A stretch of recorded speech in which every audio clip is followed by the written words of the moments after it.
When you play the Game of Thrones, you Subscribe and like. or you die. There is no middle ground. Alright, hello YouTube. So, we're back on the Grease Goblins channel. This video was also recommended by the comments, so that comment will be on the screen now. If you would like to see me talk about a certain character, or a certain plot, or something, you want me to talk about something, let me know. But before we get into this video, if you'd like to subscribe, or comment and like, I appreciate it. Helps the YouTube algorithm. I upload at least 2 or 3 times a week. I try to at about 7 p.m. U.S. Central Time. So, yeah. Getting into this video, though, we're doing Jaime. I'm kind of surprised it took me this long to do a video on Jaime. It's just a lot of other characters were requested. But Jaime is one of my favorite characters. Yeah, I think he has the best plot/arc of any character in the show or the books. Why did I say the show? I don't know. He actually has a terrible arc in the show because of how they ended it. But yeah, that's not the point.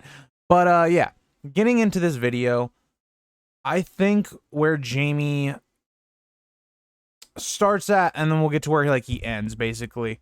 So right now, Brienne has basically said, Jaime, I need you to, come with me alone, and she's going to take him to Lady Stoneheart. So, what is Lady Stoneheart going to do with Jaime? Is she just going to kill him? I don't think that's very likely. It's kind of anticlimactic for Jaime's character. So I think Lady Stoneheart maybe has an idea to use him. So we know that there's going to be a Lannister Frey wedding. And I've said in multiple videos that I think there's going to be a Red Wedding 2.0. And I think this is how the Freys go. I don't think Arya is going to be given this really grand moment where she gets to kill all the Freys. I think what's going to happen is there's this wedding.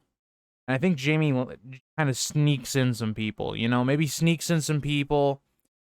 And we have this Red Wedding scenario again. I think Jaime is either...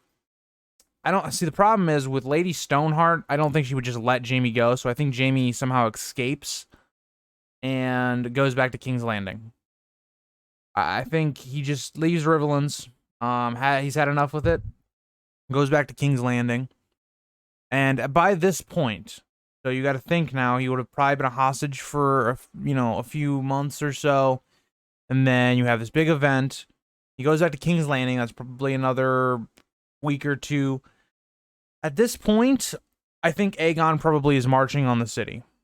Is marching on King's Landing. I think they could possibly even be under siege.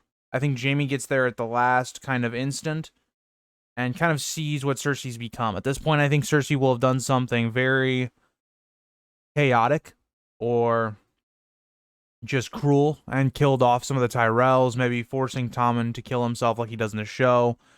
Who knows? And I think what Cersei does that makes the most sense is that she uses the wildfire in the city, because it's been hinted at a lot. And I think seeing how desperate the situation is going to be, because I think the people of King's Landing are going to hate her. She's going to be outnumbered by the Aegon force. I think she tries to do this wildfire stuff, and I think we see a parallel to what Jaime's character already has done in the books, where he killed, the Mad King because he was trying to set out wildfire. I think Jaime is forced to do a similar thing, where he has to kill more or less his love. Now, they're not really as close at this point, but at one point this was his love, and he does think about Cersei quite a bit.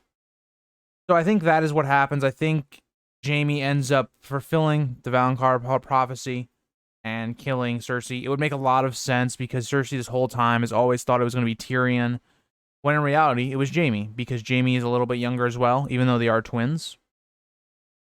And I think it would be a really good wrap up to that, because Cersei, looking at all these things, how she tried to stop the prophecy, it still comes true with all this stuff, and a lot of her actions are the reason the prophecy happens. It's something like you see with Anakin in Revenge of the Sith, tries to stop his wife from dying, but in the end, he's the one that causes that. It's a very good storytelling device that I think would work really well for Cersei and Jaime's character. Now, at this point, this is where it gets interesting, because they've always said they're going to go out together. So, does that mean Jaime's going to then kill himself? Because if Aegon finds him, he's as good as dead. Jaime's dead. He's gonna get executed on the spot, because of him killing the Mad King and betraying, House Targaryen. So if that is what happens, I think Jaime does end up dying. I think he either kills himself or is executed by Aegon or Fagon, whichever you say. I'm just gonna go with Aegon. But that is kind of how I see it summed up. How I think Jaime's character is gonna go. I think that he does end up going with his sister.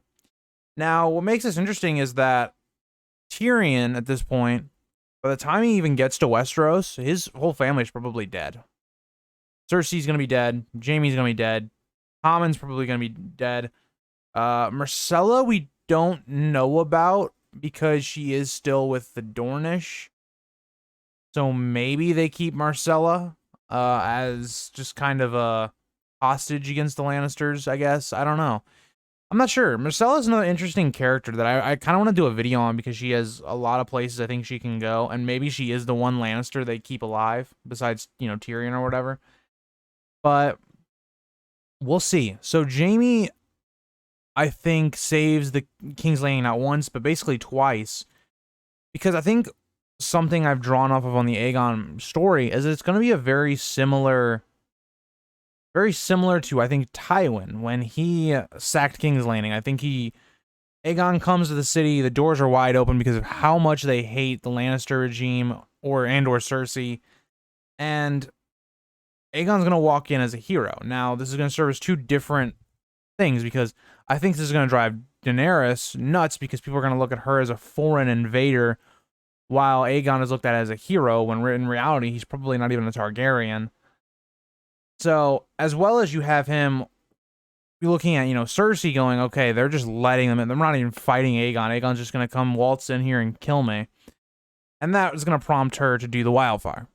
So, that's my summed up Jaime explanation for what I think what's going to happen. I think it would be a really good idea for the end of the book, either the end of the book or the beginning of the next book, to have the Cersei, Jaime, and Aegon whole thing wrapped up. And this is granted that Aegon does attack King's Landing. I personally think that's what he's going to do because of how weak King's Landing is at this point. But I'm not sure where George has Aegon going. Because you have the Dornish right now that could possibly be allying with him. I've explained with the Littlefinger that there could be some sort of thing where Littlefinger tries to, get on the Aegon stakes. So a lot of that depends, because if they don't actually invade King's Landing, then Jaime has a lot longer to live, or could possibly live longer because of that. And maybe it's Daenerys that ends up killing them with Tyrion. But, yeah. So that is the video. I hope you guys all enjoyed. Been putting out a lot of content this week, so I hope you guys have liked that. So yeah, I will see you guys in the next video.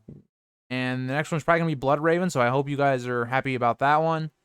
Had to do a bit of research. I'm not the most knowledgeable on that topic, so hopefully that video goes well. And I will see you guys all in the next one. Bye, guys.